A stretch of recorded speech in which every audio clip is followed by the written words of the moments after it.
The world of late-night television was left in complete shock when veteran Hollywood actor Samuel L. Jackson unexpectedly stormed off the set of The Late Show with Stephen Colbert after a tense and heated exchange that no one in the audience or watching at home could have predicted. Known for his bold personality and unfiltered opinions, Jackson came onto the show in what seemed to be a cheerful and upbeat mood, prepared to promote his latest action thriller and maybe even share a few humorous anecdotes from his legendary career.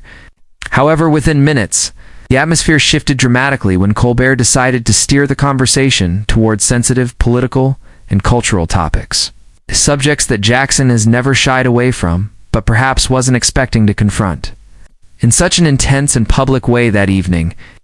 As the conversation drifted from light banter into sharp commentary on Hollywood's role in the ongoing debates about race, representation, and freedom of speech, it became clear to the audience that this interview was not going to be the usual friendly chat they had signed up for. Stephen Colbert, renowned for his clever and often satirical approach to political and cultural issues, seemed determined to press Jackson on some controversial opinions the actor had voiced in the past, particularly regarding the state of race relations in America and the responsibility of celebrities to speak out on social issues. Colbert brought up Jackson's recent comments about systemic racism in Hollywood, asking if the actor felt he was being too aggressive or alienating parts of his audience with such blunt and unapologetic views. Jackson, visibly taken aback by the directness of the question, responded firmly that he would never apologize for speaking the truth as he sees it, no matter how uncomfortable it makes others. But Colbert, sensing an opportunity for a deeper exchange, or perhaps some viral television pushed further, questioning whether Jackson's famous outbursts and unfiltered language did more harm than good in an already divided America. The air in the studio grew tense, the audience shifting uncomfortably in their seats as the playful late-night vibe dissolved into something far more serious and unpredictable. Trying to maintain his composure but clearly irritated, Jackson fired back that as a black man who had spent decades fighting for roles in an industry riddled with discrimination and double standards, he had earned the right to speak his mind without being policed by talk show hosts or critics.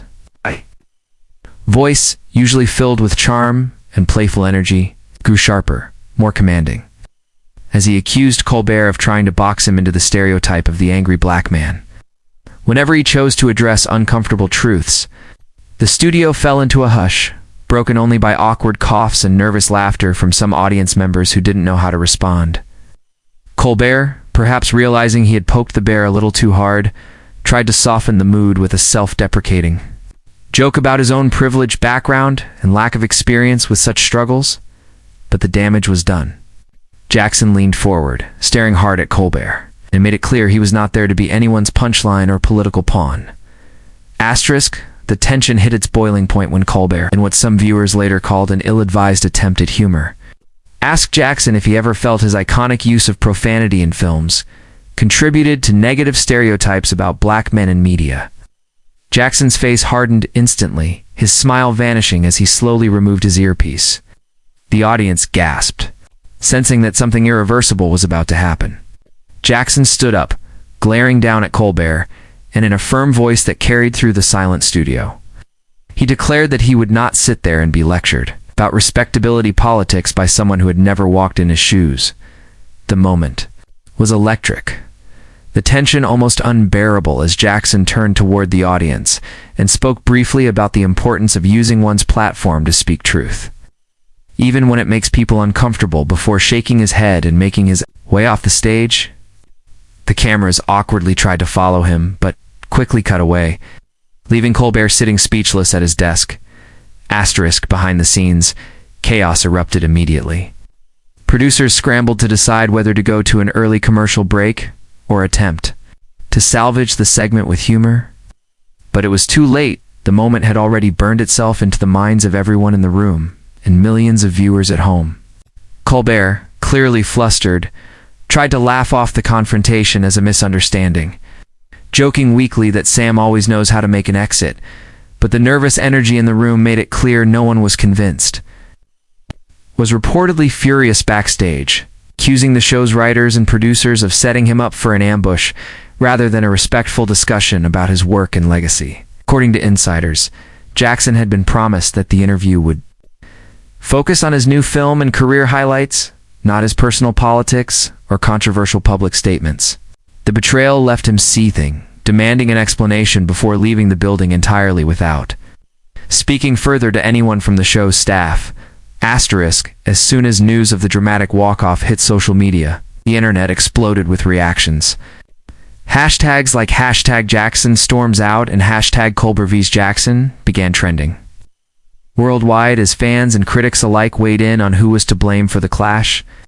Some defended Jackson's actions, praising him for standing up against what they saw as an inappropriate and disrespectful line of questioning, while others accused him of overreacting and failing to handle tough questions with grace. YouTube channels rushed to post clips of the confrontation, and Twitter debates raged over whether Colbert had crossed a line or simply done what late-night hosts are supposed to do: challenge their guests. Meanwhile, think pieces and editorials began appearing within hours, analyzing what the incident said about the state of free speech, race relations, and celebrity activism in America.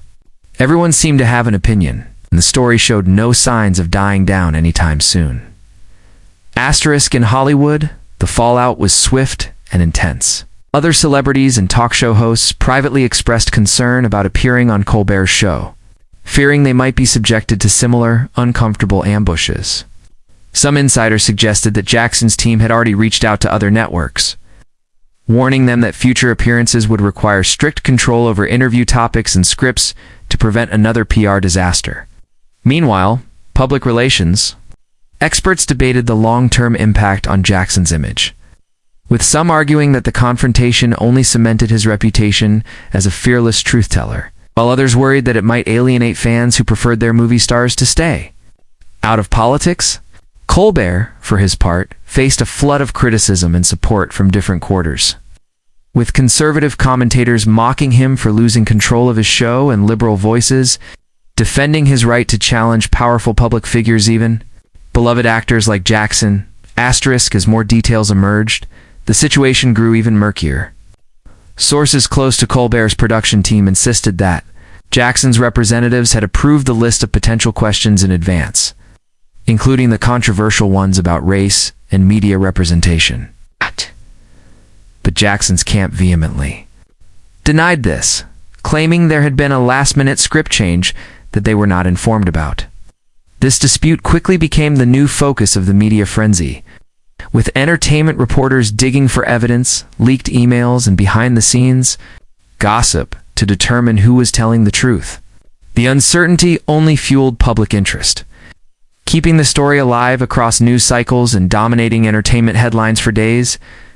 Meanwhile, both Colbert's and Jackson's social media accounts were flooded with messages from fans, some offering support, others expressing disappointment, and still others demanding apologies or explanations. The late-night world had rarely seen such a dramatic and consequential clash. Asterisk, back in the real world. The incident sparked wider conversations about race, media, and celebrity responsibility. Commentators on cable news and podcasts debated whether Jackson had overreacted or whether Colbert had failed to respect the boundaries of his guest. Some pointed out that late-night television has increasingly blurred the line between comedy and serious political commentary, creating situations where guests can be caught off guard by unexpectedly tough questioning. Others argued that Jackson's fierce response was a necessary reminder that even beloved entertainers deserve respect and fair treatment when discussing sensitive topics. Meanwhile, fans and casual viewers alike wrestled with their feelings, unsure whether to side with the outraged actor or the embattled host. In the end, the confrontation became more than just a viral moment. It was a flashpoint in the ongoing cultural battle over who gets to speak, what gets to joke, and who gets to draw the line when public discourse turns personal.